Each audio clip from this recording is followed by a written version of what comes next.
ASA's recycling project, the first step towards a better community.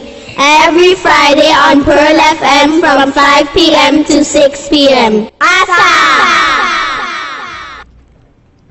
Good day, radio listeners and viewers, and welcome back to yet another ASA's Recycling Project radio program. I am your host, Teacher Nisa from ASA, and today we have a very interesting program prepared for you with none other than a young friend that I have over here. I have my beautiful friend right here, yes, because she looks all glammed up, so I have to point that out.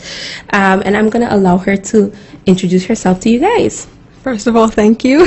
You're welcome. Hi, I'm Sara Barwani.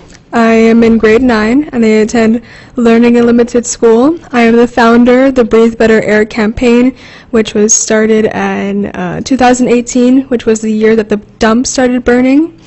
That also happened to be the year that I had respiratory problems caused by the dump, and that's also the reason why I started the Breathe Better Air campaign, and I just started to raise awareness for the dump. Yeah, okay, so hi Sara, thank you for being here. So you mentioned that you are a 9th grader at Learning Unlimited. Yeah. 9th grader right now. And you are the founder of the Breathe Better Air campaign. Yeah. Okay. So tell us a little bit about the Breathe Better Air campaign. I understand that it started in 2018 and you did that because you have some respiratory problems. Mm-hmm. But tell us a little bit about what the campaign is about. Well, it was started by me and my volunteers at Learning Unlimited. Mm-hmm. And what I basically did in the beginning, I wrote a newspaper article. Okay. And I edited and filmed a video raising awareness, which was put on Facebook. I sold shirts, which I actually designed, mm-hmm. and all the all the money went to the Nature Foundation. Okay. I also surveyed people online, and me and my volunteers actually went to the dump itself. Okay. Yeah, so how old were you when you started this Breathe Better Air campaign? I was 12.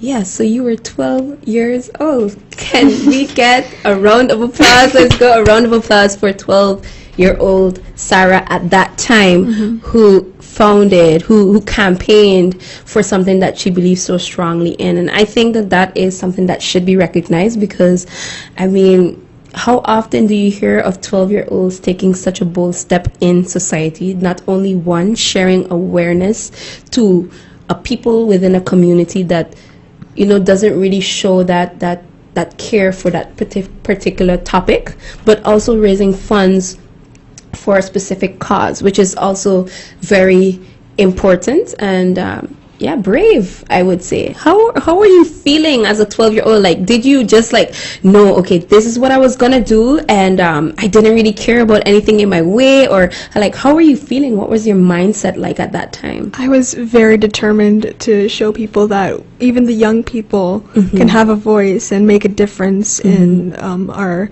society. Wow, I just feel really inspired by that because I'm always saying that, the youth have a voice, they have an opinion, and we should, as adults, allow them to, express themselves and definitely talk about how they feel.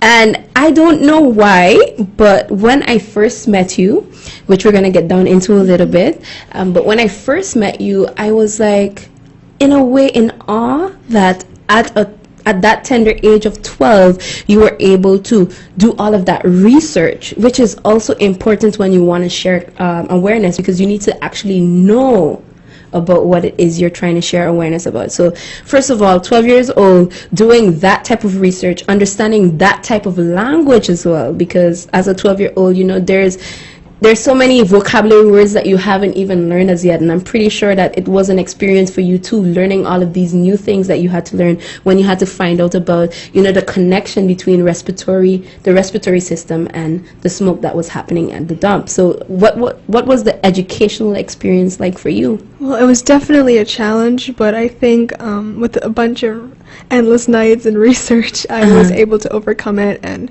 finally get through and understand what I was working with and what was happening to my body and everybody else's body with the smoke interacting with the respiratory system. Yeah, so let's kind of go a little bit down into what was really happening with your body. Like, how did you actually lead to that point to think about doing the Breathe Better Air campaign?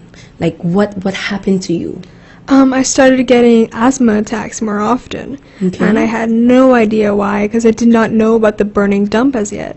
And then one day I was in school and we saw the smoke and we thought it was a fire, but of course it was the dump. And then I put two and two together and I was like, oh, this is why my body is reacting like this. I actually had to wear a smog mask like they do in like Japan and China to go to school every day, because on the way to school is the pond fill. Okay. So it was very... Wow. So you had to wear a smog mask to go to school. Yeah. And were you able to, you weren't able to take it off during school hours either? Or were you able to do that? It was just on the ride, because Cahill isn't that close to the dump. So, yeah.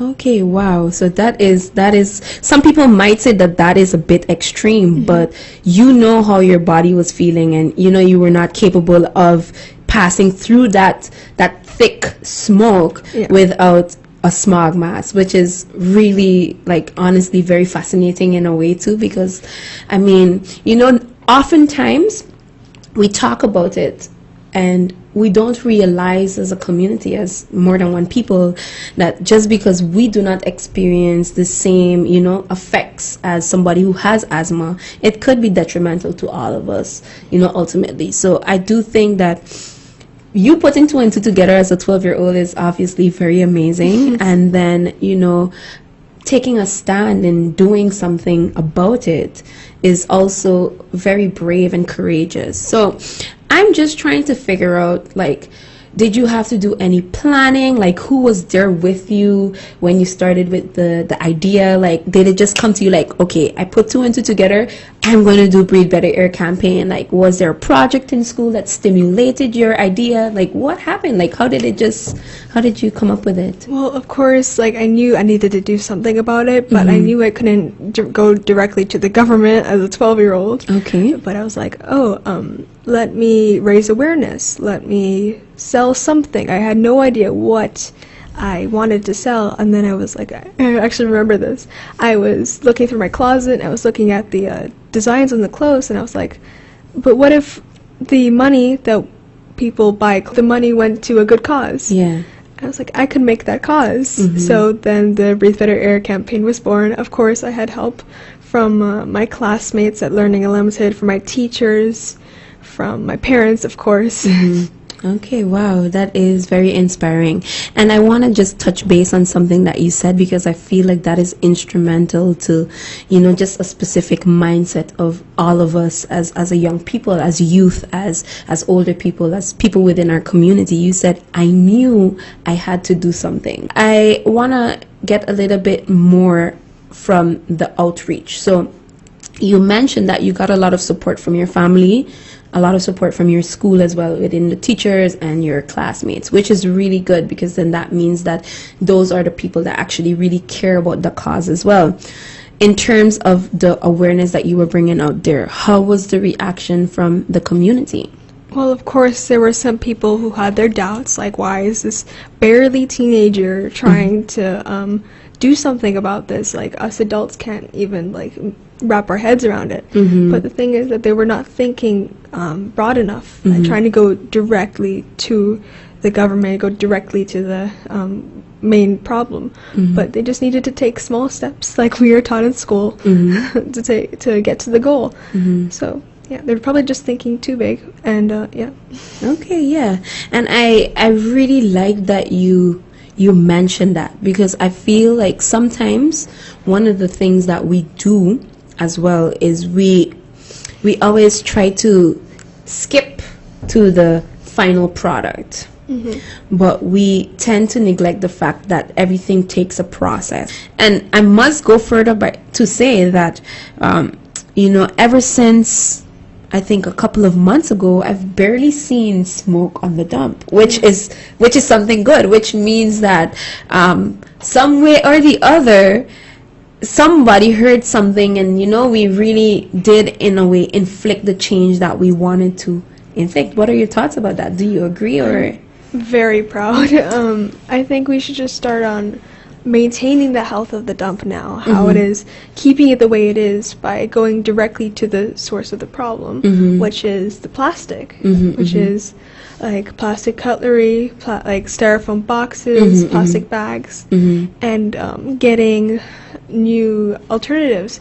I actually have some here. I don't know if I can. Yeah. Of course you can. There are two. This is sugarcane bagasse, sorry, and then this is cornstarch. Okay.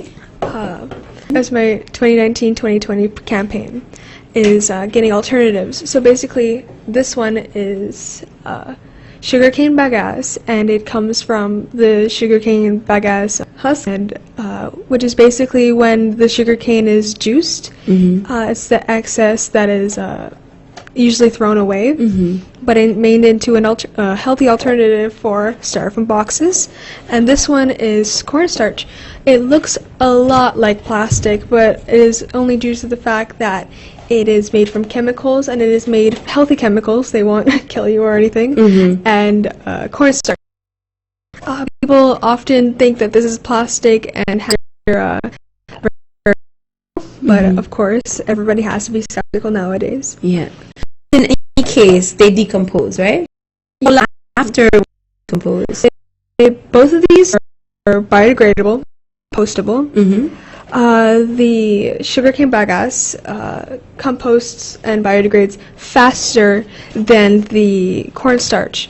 But the thing is with the sugarcane is that it's not very sturdy. When you put in like your food sometimes, and say you have pasta or something that is not like hearty, and it will leak through. Okay. And the smell will go everywhere. So that's why I really prefer the cornstarch at this point, because it doesn't go anywhere and it doesn't affect your food taste or the food smell. Yeah.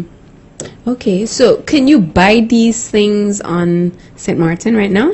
Not I don't know. Okay. I know that there are hay straws available. Like, I know there are paper straws, but people do not like how they mush when you they get a little sappy. How much did the boxes cost? How much do they cost? It is more expensive.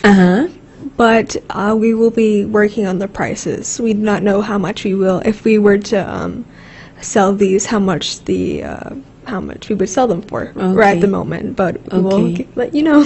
Okay. So did you order them? Yeah, these are just samples at the moment. Okay, they're samples. So you have intentions of trying to sell these better alternatives for the community of St. Martin, which is a next step that I applaud you for, because, girl, we need this on St. Martin. We need people in the community to understand that there are indeed better alternatives that don't have to be so costly, that would make our environment better. I've been thinking recently, and like, how should the cornstarch and the sugarcane be alternatives? They shouldn't be alternatives. They should be first choice. Exactly. But it's not the case. So, like, other Caribbean islands actually have been banning plastic and styrofoam for a while now, and it's just I really hope St. Martin will be on the way to getting there. So our cornstarch products, if the cornstarch is the material we choose, will be the will be first choice. Yes, will be first choice. Honestly, I really like the way you just put that, because I don't think I could have put it better in my own head. What is the con about the cornstarch boxes, though? Because we find out the con about the sugarcane boxes, but what is the con of the cornstarch? It just takes longer to biodegrade, but of course everything, like even plastic biodegrades eventually, but the biodegradable products here will not take millions and millions of years to biodegrade. Exactly. But maybe instead of 60 days, it'll be 180 days. Okay. That's the only con I see so far. Okay, and I mean, it's better than nothing. I mean, plastic lasts forever. Like, you have that there years and years and years and years and years, and it doesn't go down. It doesn't break down. Now, you'll be dead. Your children will be dead before it breaks down. Whereas you just have to wait 180 days, and then the cornstarch, if that was the amount of time that you would have to wait for the cornstarch boxes to biodegrade and decompose into the ground or whatever. So I want to find out from you something, because I was thinking about it and I was like, this 12-year-old girl comes up with this Breathe Better Air campaign, which I like the name, by the way, because I think it's amazing. So you come up with this Breathe Better Air campaign basically in 6th grade, right? 7th grade. 7th grade. And you sell shirts. So you're a businesswoman, because you figure out a way to like make money and give it to a cause, which is tremendous. And you also raise awareness. You use social media to do so, which is very strategic. Kudos, yeah. And you just kind of, started this journey towards something different. Were you always someone who was concerned about the environment prior to learning about the connection between the dump and the respiratory system, or did you like transform or change during that process? Well, when I was younger, I was also always an ocean girl. Like, I loved sharks. Sharks is still my favorite animal. I liked dolphins, all of it. I never really was interested in the whole respiratory system, dump, like the whole nature thing. Of course, I was a middle schooler. I didn't really have much care for it. But then when I realized the detriments that could happen with the dump, I was like, I have to. Now I have to. I just felt obligated, So how about those people around you, like those people in your family and your close friends, like, did they understand it as well, or were they like hesitant to, take change within their personal lives too? Like, well, they were very hesitant. Well, not my family. My family was like, yeah, she got this and stuff. My friends, though, like some of my friends were like, yeah, how are you gonna do this? Like, but I'm like, I have to, like, start somewhere. Like I said before, start anywhere. I read somewhere that you cannot do the choices that you don't take. So I was like, let me just start somewhere. You can't do the choices that you don't take. Yeah, and just take the journey, see where it leads me. And of course, I ended up here in this very radio station. Exactly. And I mean, that is something that's really like something positive that came from that whole thing. You're able to share more awareness with the people in your community too, because I'm pretty sure that when you started this, did you have like a target number of people that you wanted to reach? No, I had no idea where this was going to go. I thought it was just going to stay in Learning Unlimited, not go anywhere, but every choice you take leads you to the spot you are very now, at this very point. Yep. And that is so true. I wanted to know if you had heard about Greta Thunberg, because I feel like this is a lot of inspiration for this. Like, I just feel like everything is just falling into place so well too, because it was like you were coming on the radio program, and then she was like a hot topic on social media and so on and so forth, and you guys are not that much different. I mean, she's 15, you were 12 when you tried to take that step towards change as a 12-year-old. And she had this interview with Trevor Noah recently. I saw that. And he asked her, he was like, let me see if I can remember it exactly how he asked her. He was like, why do you think youth or young people are so much more focused on like climate change and so on? And she was like, well, because and this is me paraphrasing, she was like, well, it's because we as young people see it as more of a threat than the older people. It's more immediate. Exactly. It's more immediate to us. And I wanted to kind of relay a similar question to you. Like, why do you feel like it's only a certain type of people, demographic of people focusing on environment friendliness and sustainability on St. Martin? Well, yeah, it's more threatening to our generation, for Generation Z, maybe the millennials even. Our demographic is just so we're more hard-headed, I guess I could say. Stubborn? Very stubborn.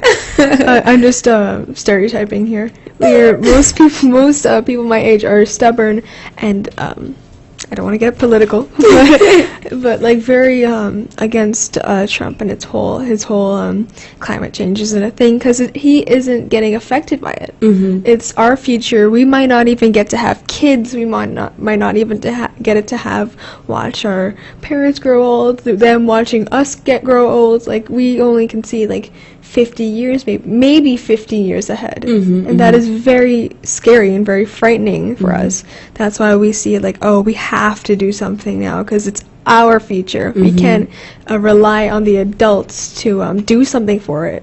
Yeah, because their future is basically almost done already. Yeah. So you guys have a future of years and years to come, especially if you're still in primary school. Yeah, children are also very more willing to learn than adults. Are more open to see, oh, this is how things are done, or maybe somebody else will have a different opinion on it, and then like contrast and compare like the two different options for anything, not even just environmental problems. They'll look at the two options and be like, like, let me see which one's better. But with like adults, maybe like they're very much biased towards one side, because that's the way they grew up. They never adults, not just adults, but like people of older generations have not grown up with environmental problems. They didn't have climate change problems when they were our age. They were just doing their thing, and now that this is very sudden, like in their prime of their lives, they're having to they're looking back at us and like, well, it's not our problem anymore. Exactly, and we're overreacting, or we're behaving not how we're supposed to behave, and it's really not that serious, whatever the case is. But they have not realized, or they haven't drawn the link that they're not ruining their lives, they're ruining our lives and the future to come lives, in that manner. We just have to continue to share awareness and, kind of change or inflict change as those who are willing to change and learn about what it is we're trying to teach them. Yeah, not all adults like that, though. Exactly. I wanted to find from you, like, is about your project you wanted to share with us that we didn't cover? I actually on Green Box, a great company who is working towards getting a composting facility here. I think they had touched on it with the government, but maybe it was too expensive. I'm not sure. I didn't just make an educated guess. But I actually looked this up, and I got a viable source that a simple composting facility is actually $50,000 to $75,000. And like for one person that might be a lot, but for a government it really isn't. And it's it could be a major step to getting these alternatives. And if you don't know, composting is when food waste and bacteria is mixed with soil and air, and it composts and compost, and waste comes out. And with the commercial facilities, which is the one that's $50,000 to $75,000, it's just the same thing but with added heat. So I think St. Martin government really needs to step it up and start working on getting a commercial facility for composting. Okay, that's very interesting, and I think I think that they do need to step it up in a lot of areas that concern environmental sustainability in general, because at the end of the day, our future is being threatened, and we want to make sure that we have a future. If you want to start maybe with just little things, do you have any ideas or any tips of things that we can do as a community to kind of, just make sure that our environment is a much better one? Like maybe where it concerns, just separation of garbage or recycling or anything in general? As a person or as a community? As a person or as a community. Either way. As a person, personally, I use metal straws, and I try my best not to use plastic. Like my parents have instead of plastic bags to go for the grocery shopping, we have I think Super U or Carrefour has those alternative bags. The canvas bags. The canvas bags, that's the word. The canvas bags, and we're working on recycling at home. So I wanted to find out a little bit more about if you feel like as a community in St. Martin, just based on Hurricane Irma time, which is 2017 to now, there has been a change or some sort of improvement. Have you seen anything like that going on? Like, what is your opinion about the situation right now? Well, during Hurricane Irma time in 2017, people were not thinking about the environment. I mean, like, how can you ask somebody whose home just got completely destroyed to use a metal straw? Like, it was very, like you said, the two devils, like, it really depended. But it was very, I saw when I was driving by during 2017, like, lots of trash, but it definitely has improved very slightly, and every change is a good change. Exactly. Well, most changes are good changes. And yeah, there's small steps, like I'm seeing less styrofoam boxes on the ground, I'm seeing. But I think a bigger change, like, it is a very drastic to compare 2017 to now, because that was horrible. It was awful. But I think now we need to compare what we can do better, what our future should look like, to the present. I would say that in the next few years, I have so many hopes for St. Martin, like, in terms of environmental sustainability. What about you? What are your hopes for St. Martin? I usually say don't get your hopes up, but I can't help but have hope for this island. So many other islands have done it, and I really think we're on the path or the journey to improving, and I see it in the near future that there will be bans. They're not, like you said, not if but when.